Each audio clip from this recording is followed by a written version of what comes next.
Snow and ice so people using wheelchairs, strollers, service animals, crutches, walkers, or canes can get through safely. The next time you clear the sidewalks, please don't forget the corners. For more information, reach us at the Cambridge Commission for Persons with Disabilities at 617-349-4692 or visit www.cambridgema.gov/ccpd.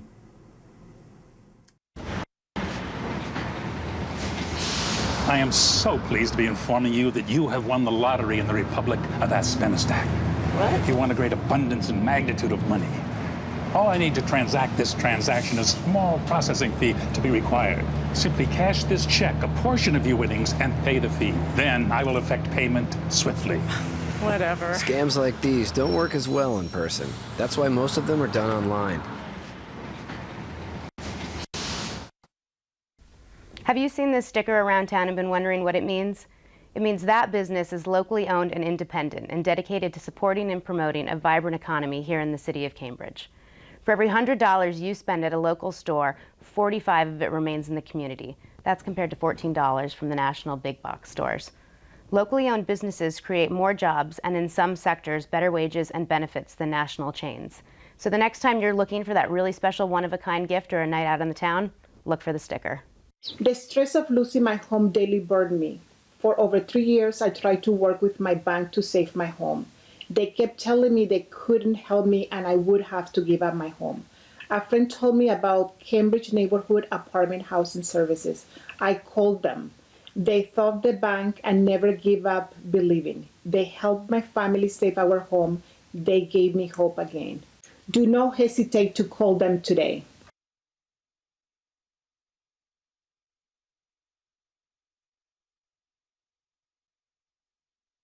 Learning to sail a sailboat teaches great skills and life lessons.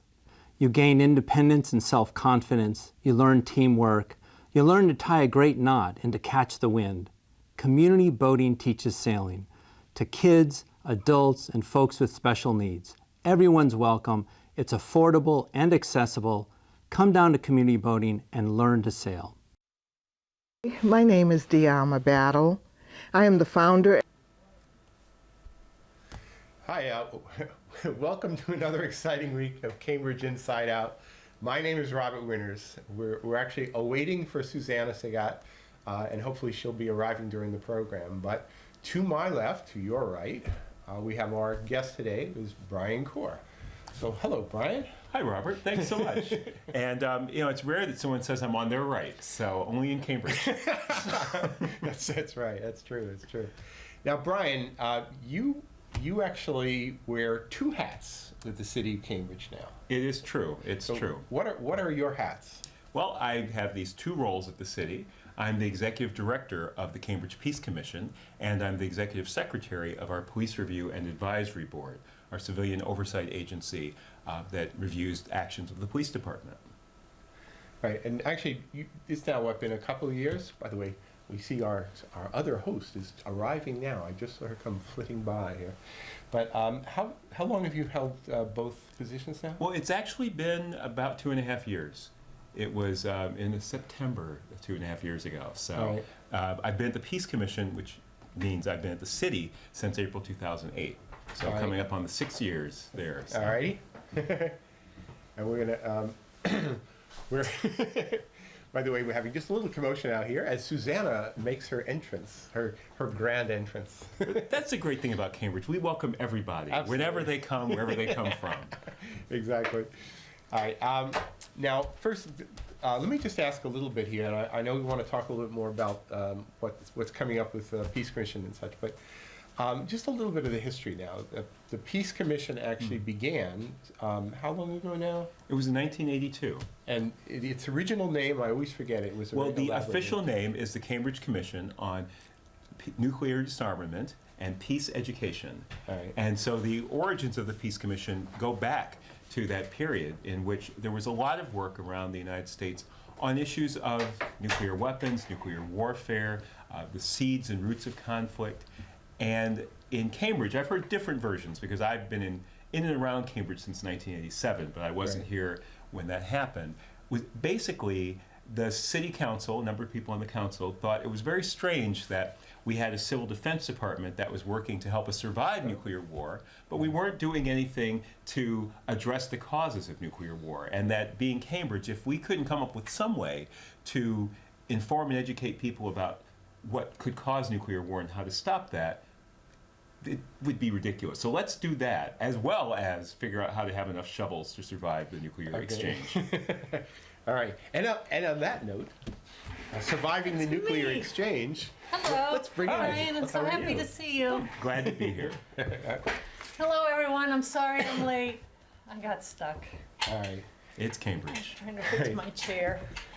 Now, I sort of remember from many, many years ago, there was some kind of a leaflet or brochure that was sort of in circulation. I always assumed it was from the Peace Commission, or the full name back then. It actually sort of showed Cambridge looking like a target.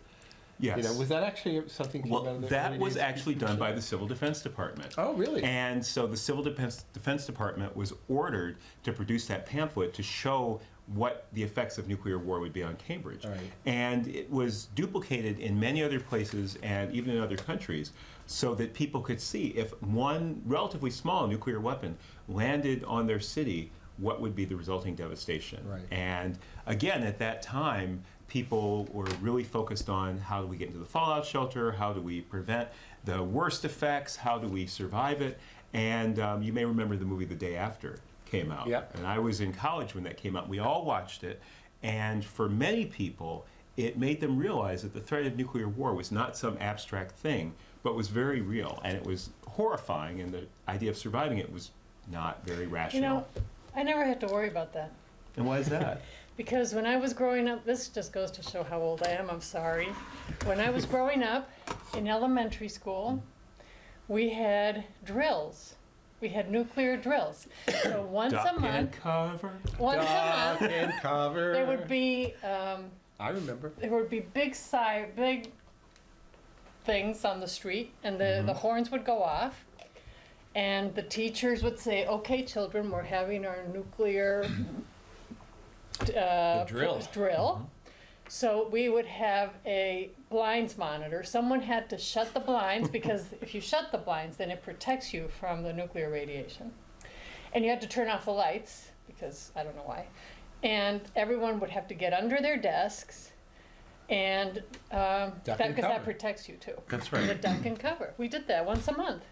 So because And you of survived. that, we were totally prepared for nuclear holocaust. Well, there you go. There you go. No, So we didn't need to have anything else. We were I remember ready. this in New York City. They used to actually have the air raid sirens scattered in That's various it, air raid locations. sirens. And you'd hear these things Once a month. go up. Yeah. Yeah, once a month. It was Sunday afternoon in Detroit.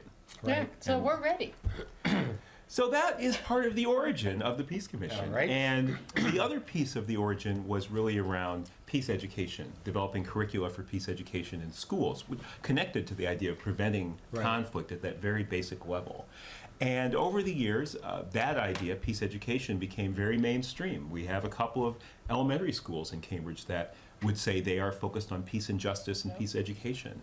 And so over the years, some of the original initiatives, such as a sister city initiative with the Soviet Union, grew into a much larger set of sister city relationships. And I'll just say quickly, the sister city initiative was part of the founding of the Peace Commission. It was actually in the original ordinance. Really? Yeah, it was. See, I was always under this misconception that somehow those were initiatives that were conducted through the mayor's office, depending on who was the mayor, because they always seemed to play a major role whenever it happened. But I guess that makes sense. Look, and traditionally the mayor's office has, as the head of state, that's the place that people from another country would naturally go. Of course, with our Plan E form of government, the mayor is the head of state and performs a lot of those symbolic functions, but doesn't manage a lot of the municipal activity, Do they obviously. call themselves that? The head of state? Yeah. I don't know. I think in I've a never heard parliamentary that sense, before. I always think of it that way. Oh. The head of city? I don't know. The big cheese. We just call them the big cheese. But in any event, I like that. the city manager officially denoted the Peace Commission as the department that had care of sister cities a few years ago. It had been unofficial. I do remember that, that it seemed like a better house in which to put it. Right. And officially and finalize that. And it was always a bit confusing because people would come to the mayor would call the Peace Commission and say, we don't really know what this is about, can you help us out with it? Yeah. So now it's a little more clear. Or else you had an individual, I think it was which is when Susie Pierce was involved, and it was... the Cambridge Yerevan Sister City Association. Yeah, so the thing is, oftentimes it would be particular individuals who would sort of, kind of bubble up and carry the torch for a particular action involving one of the sister cities. How many do we have now? Well, there are a number that have been established, and there's no official definition of what a sister city is. So when I've talked to the clerk's office, the official count is 17, but many of those are not active. They may have been something... They're just established. It was established. Documents were perhaps exchanged between Cambridge and another city. There are a couple cities in Ireland, a couple cities in Italy. The most active ones are Yerevan in Armenia, which again was originally a U.S.-Soviet friendship initiative to connect the two countries during the Cold War. And Susie Pierce came out of anti-nuclear work, but got involved and still is involved in that organization. We have a very active sister city relationship with a city in El Salvador, San Jose Las Flores, and delegations go there at least once a year. We are and they come here too. And they do come here, not quite as regularly, but often they come and they'll tour and meet different people from different organizations, labor organizations, 2 years political ago groups. they were here. The mayor of the city came up with a group of people a couple of years ago. And we're in the process of starting a new sister city relationship. With Somerville. No, nothing so radical. No, it's the city of Lekai in Haiti, which is a city of about 150,000 people in southern Haiti. I always say, if you are familiar with Haiti's geography, I'll do this for the camera. So you've got the northern peninsula and the southern peninsula, and Port-au-Prince is about here. For everybody who is young, this is here. what Google Maps used to look like. Yes, and Lekai is down here, so it's at the end of the southern peninsula. It's about 120 miles from Port-au-Prince, about a 5-hour drive. Now, how do you pick a city? So you say, okay, we want to coordinate with Haiti, and then let's find a city there? Or they come to us and say, we want to be your family? Or what happens? It happens in many different ways. Well, this one. So in this case, what happened was the city council passed a resolution, and this is a very strange coincidence, the night before the earthquake. Really? Absolutely. The night before the earthquake, the city council passed a resolution calling on the city manager to establish a sister city with Haiti. And actually the wording was to create a committee to look into establishing a sister city relationship. With that city? With some place in Haiti. Oh, okay. And so the Peace Commission at that point had official care of sister cities. So I and other people initiated a process to set up a committee, looked into who might be helpful for that, people with experience in Haiti and experience in the U.S., people that knew about international development, and to then look at what criteria would make sense. Because my own understanding is that part of the reason we've had so many sister cities, some successful, some not, is that people, as you said, someone had interest, they carried the torch, and if that person or that group faded away, so did the sister city. So we wanted to make sure that we looked at a city that we could build a relationship with and keep it sustainable. Part of that was figuring out what would be the areas. So we looked at the strengths of Cambridge, the needs in Haiti, and we came up with 3 major areas. One was to work on issues of public health, one was to work on issues of youth and education, and the third was around issues of infrastructure and the environment. All great needs in Haiti, and all things that Cambridge, I would say, has a lot of expertise in. We have great institutions both in the municipal government and in the broader community around all of those issues, lots of experts, and a lot of things that we can bring to bear. But this isn't a one-way relationship, right? They give us something back too. That is, of course, the idea. And I think some sister cities falter when it's just a one-way thing. So what we want to do is really build a long-term relationship, supporting efforts there, but not just by sending money or sending people down to help, but really having two-way exchanges so we can help provide training, knowledge, but also learn from the people of Haiti. Because when we looked at the community, a delegation of us went down on a fact-finding trip last May, and it was very inspiring because I don't have roots in Haiti. A number of people on our delegation did, but I knew that Haiti had struggled. I knew the history of Haiti to a large degree, but it was really incredible to see how much hope people have, how hard people are working, the amount of education people have there, and don't necessarily have ways to put it to use because of the lack of infrastructure, because of the historical challenges in governmental structures. Now, how long has it been since the devastating earthquake? It has actually been over 4 years. And is there any way of kind of giving a number to, how far into a recovery from that event you'd say the country or the particular affected areas have come? Are they a lot back? Are they barely back? Where do they stand? So this was the first and only time I've been to Haiti. So I did have the... Oh, you went there? Yeah, we went there in May, and I was part of that delegation. We had a 9-person delegation. And so I would say from the other people on the delegation who were from Haiti and had been there a number of times since the earthquake, people were very impressed at how far things had come, especially in, I'd say, up to that point, the year and a half before. There were still areas that were in bad shape, there, especially in Port-au-Prince. The amount of devastation was very great, and that was really near the center of the earthquake. But at the same time, the government had worked hard to put new structures into place. They were doing a lot of rebuilding housing, rebuilding the roads. We were very impressed by some of the roads. And again, I had never been there, but people who had been there and been to Lake Hai talked about how difficult it was to take those roads even a year or two ago. We crossed the mountains at one point to visit a site that's doing ecological work and sustainable farming and agriculture, and crossed the mountains on a road that looked like it could have been in California. Really? So there seems to be real effort to... So now there's the part that they can now export to us. That's true. I mean, help us with our roads. This went up 7,000 feet, and I think it would do probably better than some of our roads do right here in Cambridge. If they can do 7,000 feet, you know, we're going to be great then. Right? So while you talk, I have a map. I'm going to put it up so people can see great. it. So maybe I won't. Yeah. Well, if the map appears. All right. There we go. Is that the map? No. No. Oh my goodness. Yeah, we've been. There we go. We used to call that the blue screen of death. It didn't work. All right. Well, we'll figure it out. We're having technical problems. Computer? Is that it? Nope. Yeah. No. They are trust. I had it set up, so all you had to do was this. All I had to do was this. That's all we had to do. That's it. This piece. So for those of you who are watching at home, you can't see, but there's this sort of amazing Star Trek style joystick that you pull back, and I think we've gone to warp speed here. So. All right. So if you just, this is the Dominican Republic, Haiti. Right. And then if you go southwest out into this promontory, So that's our Lake Hais. Yeah. it's right here. So let's. All right. I'm having trouble. So it's right there. That's correct. All right. And so you might be able to see from the legend, it's really not that far physically. It's, somewhat over 100 miles, but it still takes hours to get there. Just because it's a very mountainous country. Uh-huh. And I knew that, but it's, of course, one thing to read and hear about a place, and it's quite another to go there.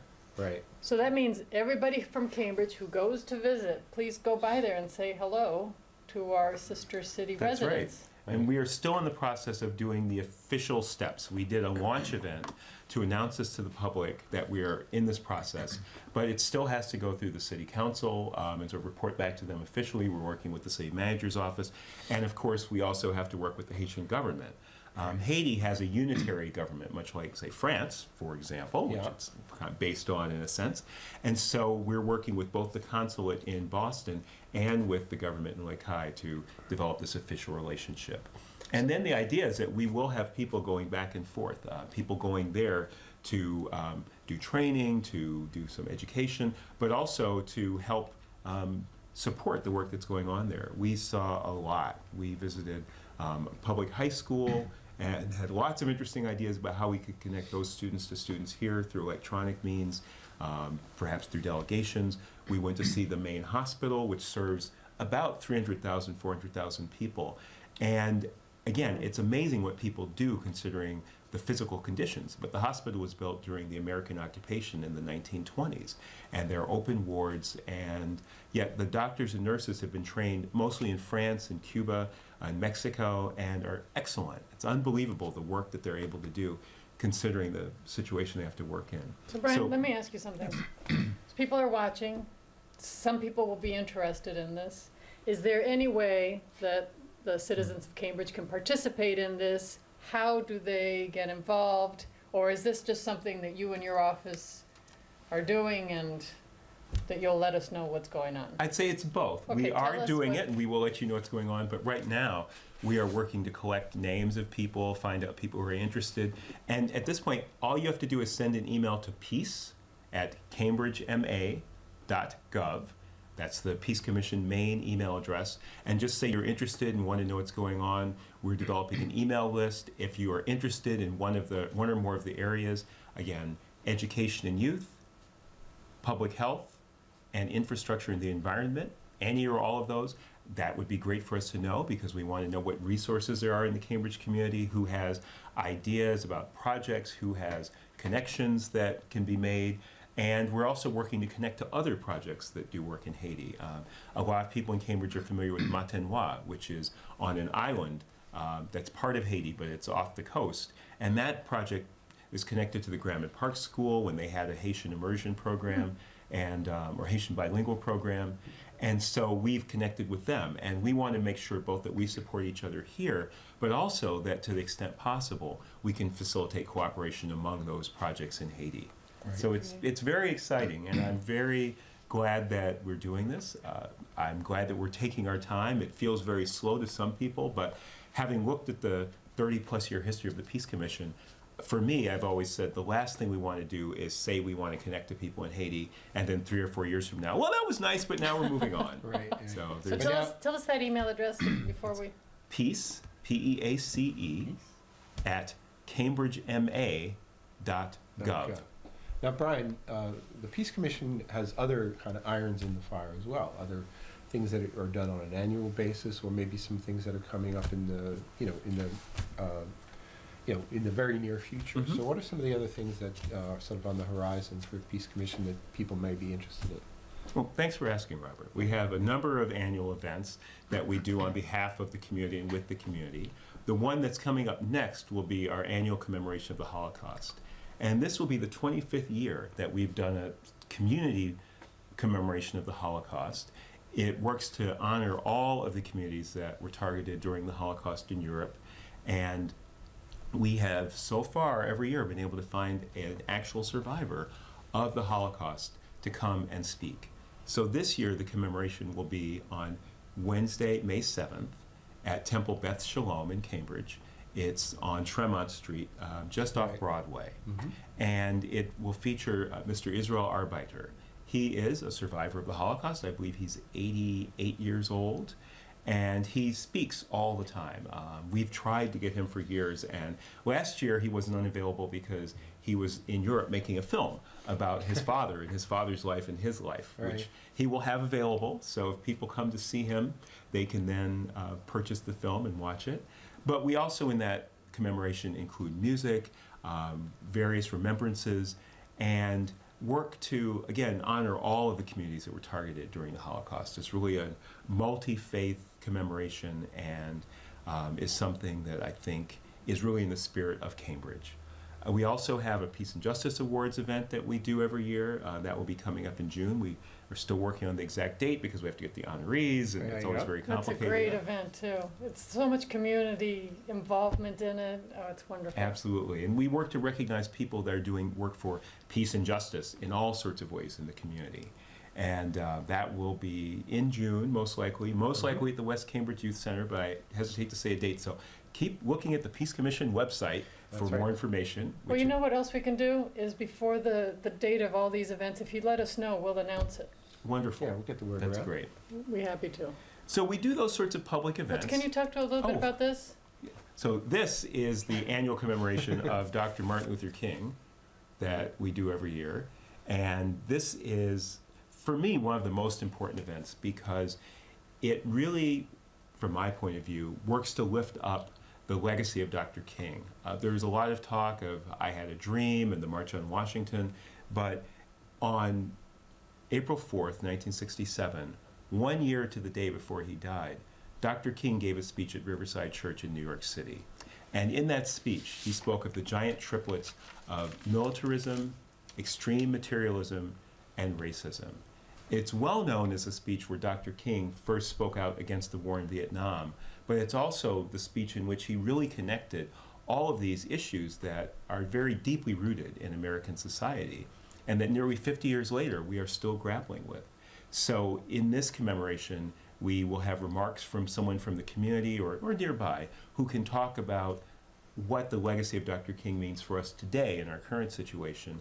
But we also have people from the community, from all sorts of people, we try to represent the diversity of Cambridge, read as little excerpts of that speech and really allow people to sit there and hear the words of Dr. King and how profound they are, because so often his legacy is he believed in peace, he wanted everyone to love each other, and that is true. But he also challenged us. He challenged us very seriously as a nation to look at our values, and he talked about a revolution of values. This was in the era of world revolution, communist revolution, and he wanted to say that as America, as he would have said, we need to have a revolution of values so that we can be the kind of nation we want to be, we can be the kind of human beings we want to be, and create the kind of world that, in his eyes, the kind of world that God was asking us to create. You know, we only have a couple of seconds left. Okay. Your commission is wonderful.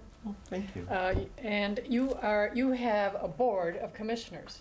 That's right. And sometimes there's vacancies, so if there are, you can always apply. Be on the lookout. And we will probably be looking for a couple more people sometime over the next few months. And you'll come by and give us some news every now and then? Absolutely. I appreciate this opportunity. Excellent. It's nice to spend time with both of you. Oh, we love having you. And on that note, we'll have to tune out now. So this is another episode of Cambridge